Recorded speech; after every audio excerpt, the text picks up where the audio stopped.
Hey fam, it's your local real estate agent based out of sunny San Diego, Leissa Martin here. And today I wanted to introduce you guys to this very awesome credit pro expert guru, Vernell Watts. Hey, Leissa, thanks for having me. I appreciate it. Yeah, I'm so excited. All right, so let's start off. Go ahead and introduce yourself. Let everyone know who you are, what you do. Right. So my name is Vernell Watts. I'm based out of Las Vegas, Nevada, and I run a company called Fortune 800. We are a credit repair and credit repair software company. I've been involved in the credit industry since I was 18. I'm 20 years old now, and I've been involved and interested with credit since I was 16. But yeah, credit's always been this weird thing that I've been into because it fascinated me that I can get access to 100 grand and credit limit and not even make 100 grand a year. And I could do anything with that money as long as I pay it back, of course. But it always fascinated me since I turned 16. And my mom, she told me, because I was begging her to give me a BMW, and she showed me her credit report. And she said, this is why you can't get a BMW. I have a lot of credit card debt and I have a bad credit score. And I was like, whoa. And she told me after that, she said, well, if you built your own credit score and you built it to a 700 plus, you'd be able to get a BMW easily when you turn 18. And that's what I ended up doing, and got involved with another company selling credit repair. I saw it as a good fit because I knew a lot about credit repair. Well, not credit repair, but credit in general for my age. And I had a decent credit score. Start selling the products and start selling them to my friends, family members, was making a lot of money. And probably at the peak of, as far as how my performance in the company, I was doing about 10 grand a month in business. And right after that, my aunt let me know that she was getting sued and having her wages garnished because how the company was disputing her old car loan. It was for a car loan for $20,000 and it was 15 years old. Wow. So that hit me hard. And right after that, a bunch of other people let me know that they were being sued as well. And I was like, I couldn't be involved with this company anymore. I don't care how much money I'm making. I don't care what they're telling me. I can't be involved with this. So I pretty much got out of the credit repair industry and took a little break and kind of crawled under a rock because I was a little bit embarrassed about what happened, but then came back, started my company, Fortune 800, and we're looking to change the standard in the credit repair industry.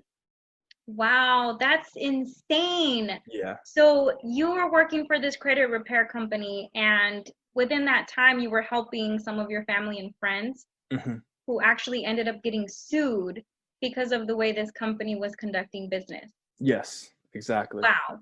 Wow, that's so crazy. So I'm going to dial it back a little bit and touch on something that you said. And you said you were intrigued about credit at a very early age, 16. And I think that's something that is phenomenal. And it's great that your mom actually took the time to sit down and explain to you why you couldn't get something right because of your Right. credit. That's something that I feel like a lot of us, especially millennials in our age, we didn't know, we didn't grow up knowing about credit. So I think that's phenomenal that at the age of 16, you were already starting to get these things into into your mind and just Hmm. start venturing off into that, and then turned it into a career, which Right. is, going phenomenal right now from what I can tell. So that's awesome. Okay, so now you leave this company and you start your own business. Tell me a Mhm. little bit more about that. So I ended up getting into several different programs from the top people in the credit repair industry, about Okay. $1,000 a piece to learn what they know and learn exactly what they're doing to get their clients results and everything like that, how they conduct their businesses. And I really I looked at all the information, and I bought a stack of books about this big about credit repair, and I was just feeding my mind with information as far as credit repair. I was learning the laws, and I figured that if I know all this information, what if I can simplify it and give it to the average consumer in order to, one, protect them from credit repair scams, and two, so they can do it on their own. And then that's when I came up with the idea for the software platform where you can upload your credit reports and print letters and manage all your finances in one platform. And I came up with that. And Wow. yeah, that's pretty much how I got started. I was just looking for information. I was learning, and I was really taking the mentorship that I got from the people who are top dogs in the industry. And I really reconstructed and deconstructed, analyzed their strategies on how they dispute. And that's why I came up with my own strategy. And that's why I say I cracked the code on credit repair. And now I understand why my family members got sued, and I told them all what happened. And I've even given it a name. It's called the monthly payment hamster wheel, is what all the credit repair companies, it's a process that they put you through to keep you on a monthly payment as long as possible. Because when we used to sell the products, they would say, hey, you want to make sure you keep these people on as long as possible so you can get that residual income from their monthly payments. And I figured out that it wasn't about getting anyone results. It was just about getting us paid. And it doesn't have to be a win-lose when it comes to credit repair. It can be a win-win. Wow, that's crazy that you say that, because it totally does make sense. The way that they put it is, you want to continue to make money, then you have to put these people on these monthly payment plans instead of really, like you said, making it a win-win for the both of you. Mm-hmm. That's pretty crazy. So let's get right into it now. So you have your own business and you started these softwares, and you also just published a book, right, called Cracking the Code, which I am anxiously waiting for my copy to get here in the mail. So I'm super excited about that. So getting into credit, can you tell me a little bit about what credit is? What is our credit made up of? Your credit is made up of different components that's put into an algorithm, and it spits out a number. So it's 35% of your score is your payment history. That's just paying your bills on time. And then 30% is your utilization. So what your utilization is the amount of revolving credit that you have available versus how much you use. So let me give you an example. Okay. You have $1,000 credit line and you use $500 of it. Your utilization rate is 50%. So 30% of your score is made up of your utilization rate. You want to keep that between 1 to 7%. A lot of people say 30%, just under 30%. But if you're looking to maximize the category as far as utilization, you want to make sure you keep it between 1 and 7%. And then age of accounts, that's just how long you've had credit for.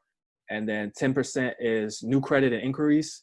That's just you getting new credit and keeping your inquiries low. We know that going out there and excessively applying for credit will hurt your score 2 to 4 points per inquiry. And then your mixture of credit. So there's 3 different types of credit that you can have. There's an open account, revolving account, and installment account. An open account would be your utility bills or your phone bill, where the balance is due in full at the end of each month. And then revolving would be like a credit card or a home equity line of credit, something you can borrow against again and again.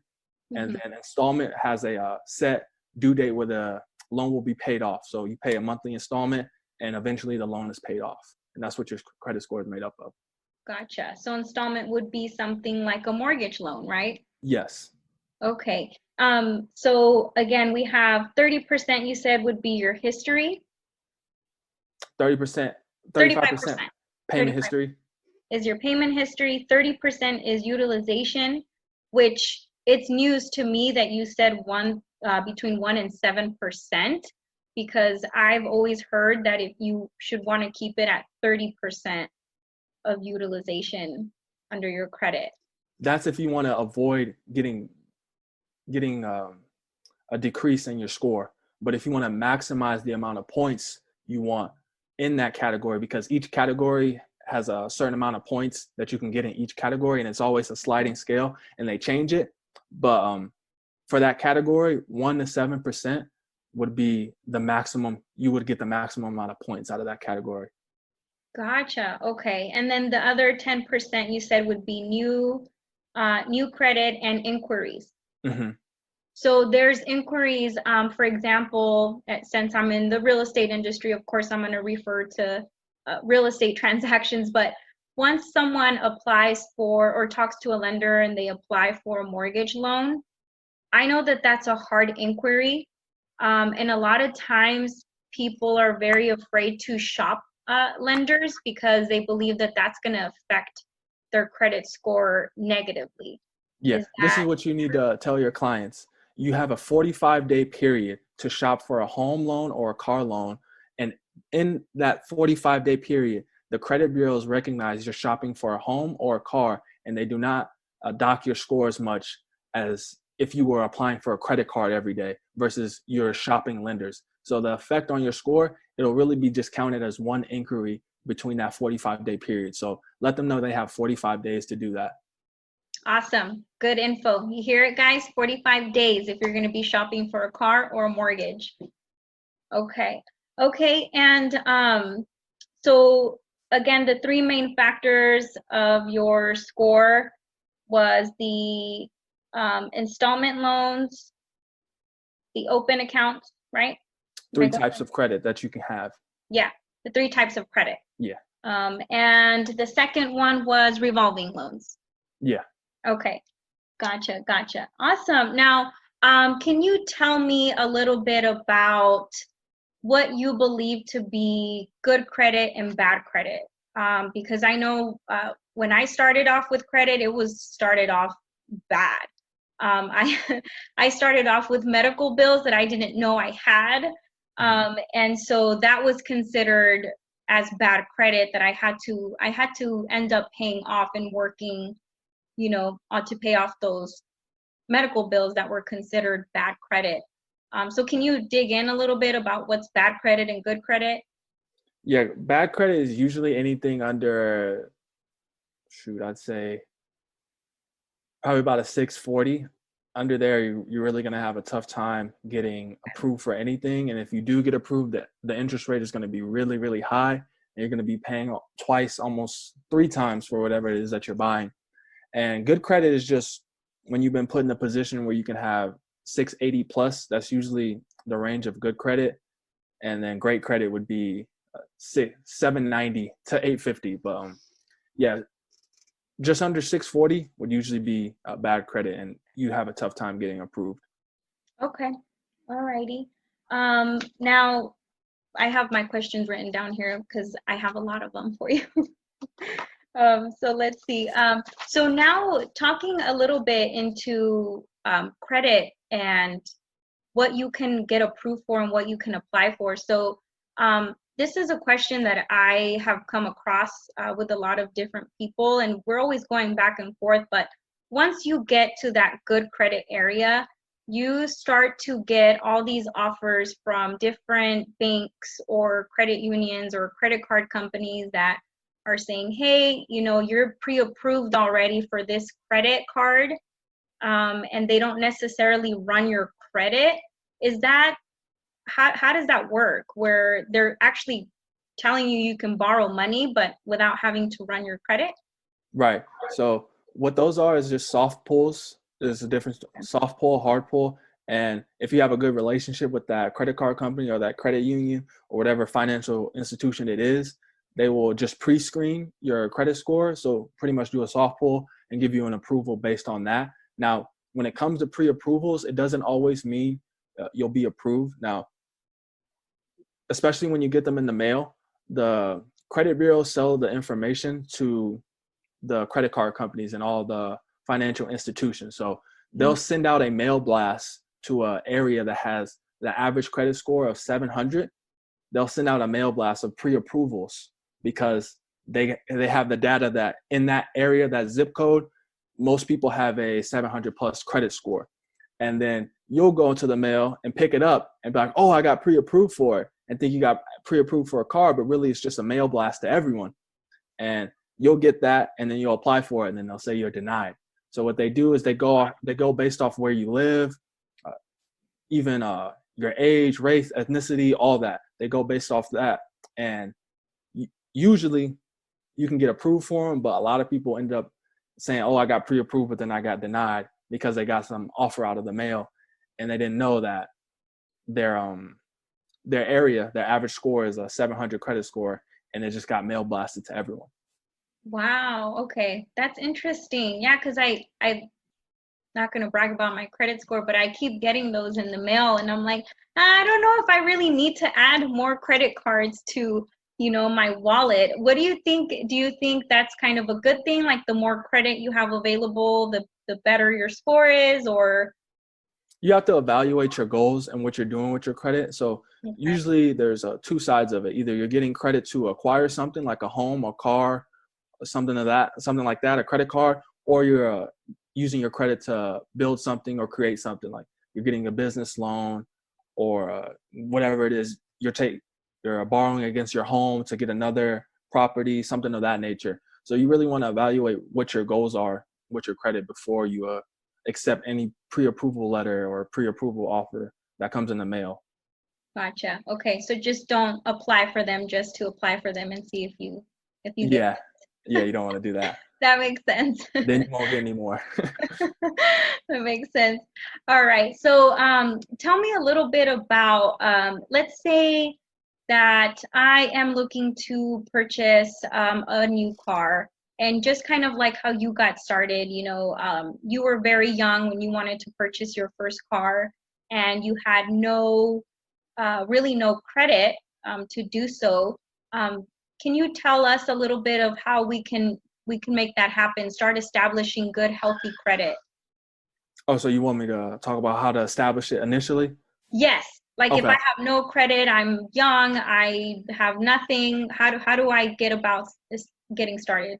Okay, yeah. You have three options when it comes to getting your credit started. Now, you can get a secured card, which is a credit card where you put down a deposit. Let's say I put down $500 and I give it to the credit card company. Almost Okay. said credit repair. I give it to the credit card company, and after I give it to the credit card company, they give me a line of credit for $500. After 12 to 18 months, they return my $500, and now I have a regular credit card. That's your first option. Your second option is a merchant card. This is usually going to some sort of retail business or online store, and they'll offer you some sort of credit line, a guaranteed approval if you spend X amount of dollars. So if I go into the store and I spend $200, they'll give me my first credit card. And then your third option is, this is how I did mine, a mixture of number one and number three. Okay. I got an authorized user trade line. So this is when, let's say my mom, she has a credit card she's been paying on for 10 years, no late payments, and she adds me as an authorized user under that card. Now that payment history is going to be reported to my credit report. And once I take that and I mix it in with merchant cards, or I mix it in with secured cards, now I build a healthy credit file. And you can do this in 6 months, because I did. Oh, wow. So 6 months, that's all it takes, and you can start on your way to good, healthy credit. Mm-hmm. Awesome. So tell me like a little bit, I have a kind of a little bit of questions on that, the last one. So it's someone who already has good credit. So you have to find someone who already has good credit Mm-hmm. or good credit history. They'll add you onto their credit cards, Yeah. authorized user. Mm-hmm. Okay. And And that, then that payment history will report under your credit file. oh, wow, So I interesting. would ask people in my family who I knew were responsible, and ended up getting I had one from my mom, and then I went out and got some other cards to mix it in. And I had about 4 cards before I went to apply for my first car loan, because the most important line of credit that you can have on your credit report is revolving credit, because they consider it kind of play money. You could do whatever with it, and it's not collateralized. That means like you don't have, if you stop paying it, they're not going to come get your car. There's nothing they can really do. It's unsecured. So it affects your score the most. So if you can get revolving lines established, then it'll be a lot easier to go get that home or go get that car. Nice. Awesome. Awesome. Okay. So let's go to another scenario, and let's say that I already have credit. Kind of like how I started, I actually didn't even know I had bad credit when I first started thinking about buying a home. So and I was in my early 20s, so I had bad credit, but I had a really good job. I was in the banking industry for 9 years, so I had a stable job, I had good income, but I just had bad credit, and I knew I wasn't going to get approved for a home loan. So how do we go about that? Let's say, even if for people, I know a lot of people are struggling with these student loans, Mm-hmm. and obviously credit cards are, a huge thing right now. So how would you get approved for a home even Well, with how those can I work on my credit? Like, what how can can I you work on that? do, yeah, to repair it if I have bad credit? Right. So you want to pull your credit report because usually it's not as bad as you think it is, and it can be fixed. You just got to know the right information to apply. So you want to pull your credit report, and then you want to understand your utilization. How much are you utilizing on your credit cards? And you want to make sure you take steps forward to pay that down, because that'll really allow you not only to get approved, but it'll allow you to get approved for more home because your debt to income ratio will be lower. And then you want to either do enough research to do it on your own, or consult some sort of professional on what you need to do to get XYZ removed. Or if you have late payments, collections, you just want to take inventory of everything that's going on with your credit report and understand your utilization rate. And after you do those things, then you'll know the blueprint, or you'll have your game plan to pay down the credit cards or consolidate the debt. Either, like, if you have a bunch of credit cards, you can get them all under one loan using a personal loan, so you can have installments and you know exactly when it's going to be paid down. And that'll help you a lot, because when it comes to your utilization, installment loans don't count against your utilization, only revolving loans. So if Ah, I had $10,000 on credit card debt and I go get a personal loan for $10,000 and I use that personal loan to go pay that, now my utilization is 0%. wow. That's interesting. That's awesome. Okay, that's good to know. So if you have a bunch of credit cards lying around and they're maxed out, you want to get your credit score up, pretty much consolidate if you can get a personal loan Yeah. to, Or, and if you can't do that, what you can also do is you can call the credit card companies, and this is if you have at least a decent score. Uh, okay.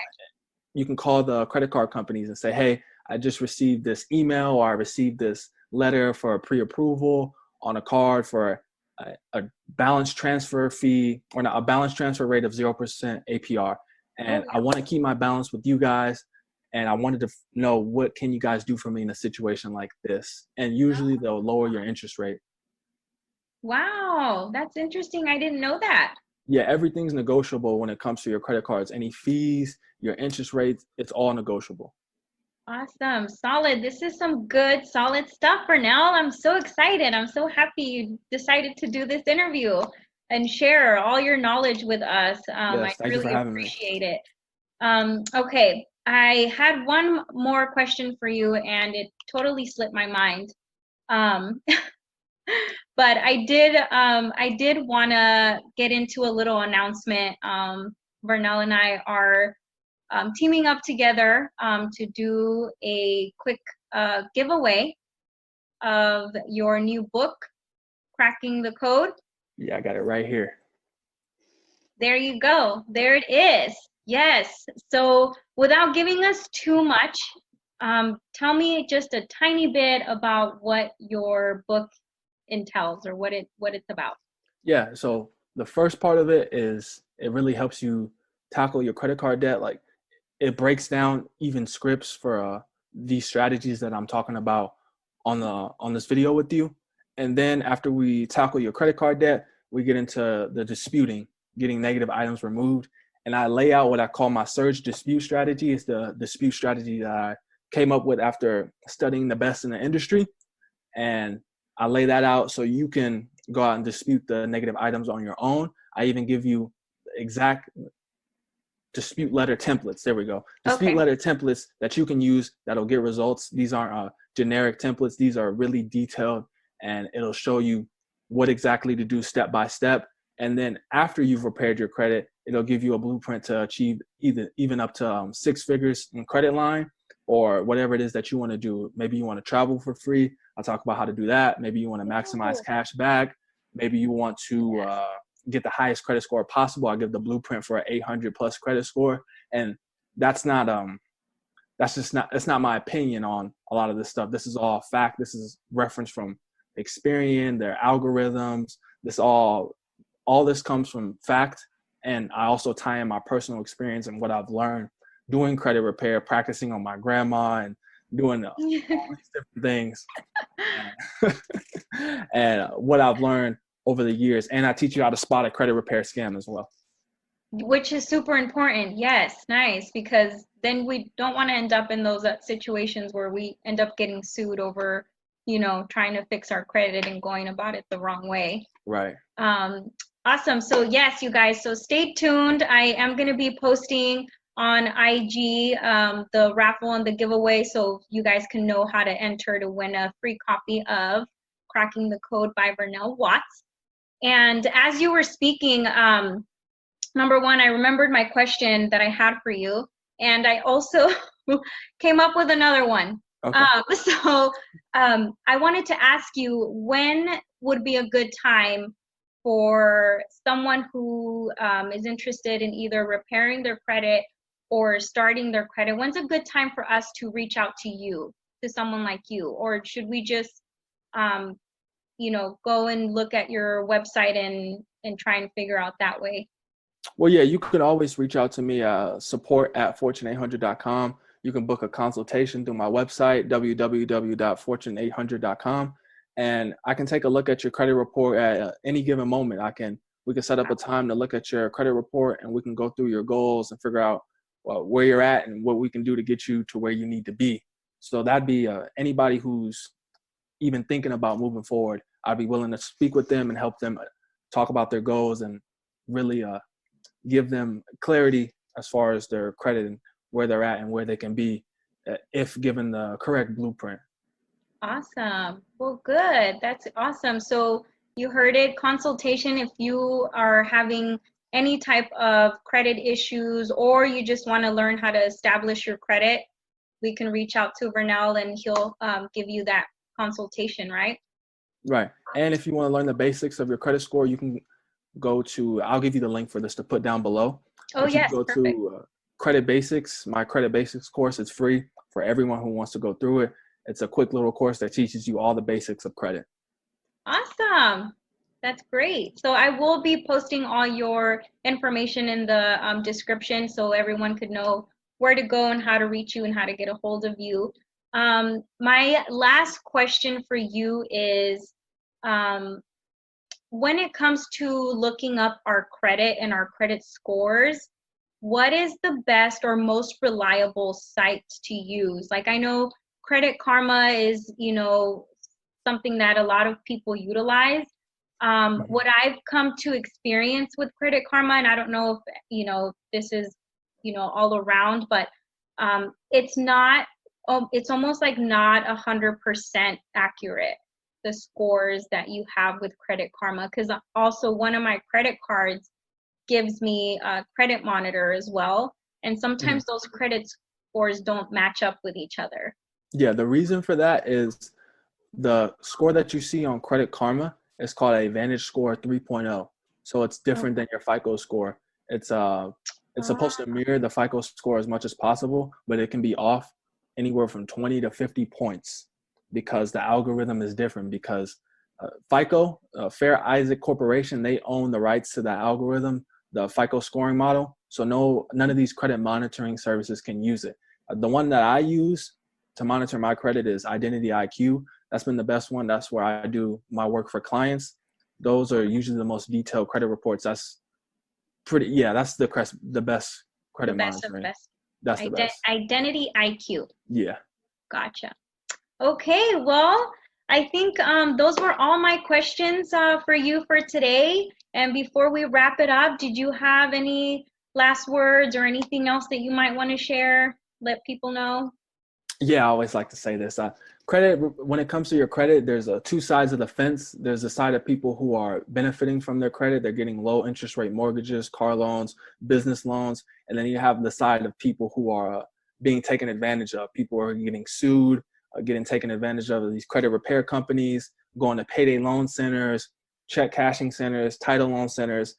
And the only thing that differentiates one side from the other is the knowledge and the application of the knowledge over a period of time. You can pick which side you want to be on, whether you want to be on the side of benefiting from it or being taken advantage of. You're only a couple of books away, a course away, or watching a video like this away from getting the one side to the other. Awesome. Yes. Well, you heard it here. You heard it from the man himself. Again, so much for being here and sharing all your knowledge and just a little bit of time with us. Yeah, thank you for having me. I appreciate it.